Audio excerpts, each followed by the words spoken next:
Red green online present. বর্তমান সরকারের তিনটা ম্যান্ডেট আমি মনে করি। একটা ম্যান্ডেট হলো গুরুত্বপূর্ণ সংস্কার করা, যাতে স্বৈরাচার আবার ফিরে আসতে না পারে। আরেকটা হলো যে যারা অন্যায় করেছে, যারা খুন খারাপি করেছে, যারা এতগুলো মানুষকে আহত করেছে, তাদেরকে বিচারের আওতায়, মানবতা বিরোধী অপরাধ করেছে তাদের বিচারের আওতায়। আর তাদের সবচেয়ে গুরুত্বপূর্ণ কাজ হবে এটা নির্বাচনের মাধ্যমে নির্বাচিত সরকারের কাছে ক্ষমতা হস্তান্তর করা। তো এই তিনটা কাজ কিন্তু একটার বিপরীতে আরেকটা নয়, এবং একটা বাদ দিয়ে আরেকটা নয়। একটা করব তারপর আরেকটা করব তা নয়, এগুলো একই সময়ে হতে পারে এবং হওয়াটা দরকার এবং হচ্ছে। এবং বিশেষত সংস্কার আর নির্বাচন কিন্তু একে অপরের প্রতিপক্ষ না। আমরা সংস্কার করতে হবে, এবং কতগুলো সংস্কার করতে হবে যে আইন কানুন বিধিবিধানের পরিবর্তন যে অধ্যাদেশের মাধ্যমে করা সম্ভব, আর কতগুলো সংস্কার হবে যে হয় অধ্যাদেশের মাধ্যমে সুপ্রিম কোর্টের রেফারেন্স নিয়ে যে রাজনৈতিক দলের সাথে ঐক্যমতের ভিত্তিতে এগুলো করতে হবে, অথবা যে আমাদের পরবর্তী যখন সংসদ নির্বাচিত হবে সেই সংসদে একটা সংবিধান সংশোধন বিল উত্থাপন করে সেটা পাস করতে হবে, এবং এটার জন্য হয়তো অপেক্ষা করতে হবে। কিন্তু কতগুলো নির্বাচনের জন্য কতগুলো সংস্কার এখনই করতে হবে। যেমন আমাদের যে নির্বাচন কমিশনকে শক্তিশালী করতে হবে, নির্বাচন কমিশনকে কার্যকর করতে হবে, নির্বাচন কমিশনকে ক্ষমতায়ন করতে হবে, যেগুলো আমরা করার চেষ্টা করেছি। একই সাথে তাদেরকে দায়বদ্ধ করতে হবে। যেমন দায়বদ্ধ ছিল না বলেই এখন নুরুলদা কমিশনের আমরা স্পর্শ করতে পারি না, তারা আমাদের যে নির্বাচনের নামে প্রহসন করেছে, তো তাদেরকে দায়বদ্ধ করতে হবে। তো এটার কোনো বিকল্প নেই। তো আমরা যারা বলি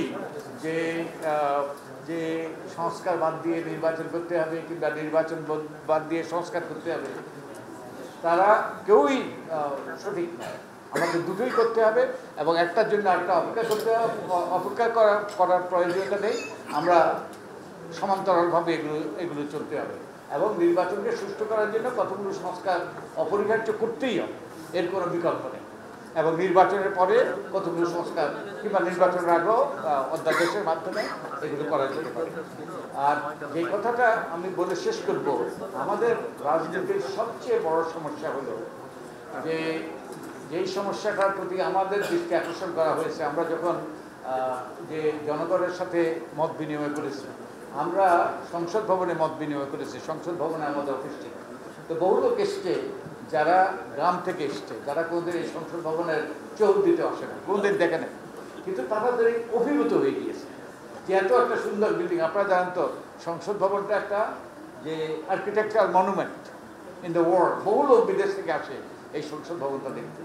তো আমাকে একজন বললো যে এটা একটা সুন্দর, একটা অপূর্ব বিল্ডিং, যে কিন্তু এই বিল্ডিংটাতে এতগুলো কুৎসিত লোক এখানে আঁকড়া বেঁধেছে। সত্য, গত 15 বছরে তাই ঘটেছে। তা আমাদের অন্যতম দায়িত্ব হলো যে আমাদের নির্বাচনী ব্যবস্থাটাকে পরিচ্ছন্ন করা। আমরা নির্বাচন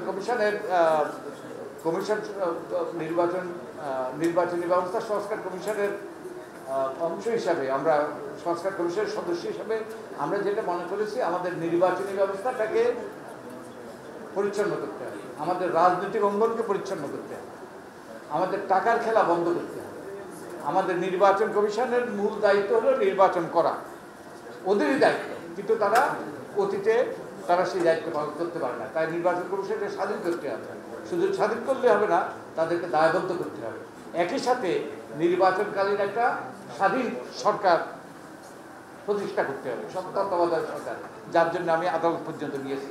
কারণ আমাদের দেশে দেখা গিয়েছে নির্বাচন কমিশন নির্বাচনের সময় যদি একটা দলীয় সরকার ক্ষমতা থাকে, তাহলে নির্বাচন কমিশন স্বাধীনভাবে দায়িত্ব পালন করতে পারে না। শুধু নির্বাচন কমিশন কেউ স্বাধীনভাবে দায়িত্ব পালন করতে পারে না। এই বিশেষ প্রতিবেদনটি যদি আপনাদের ভালো লেগে থাকে অথবা উপকৃত হন, তাহলে অবশ্যই এই চ্যানেলটি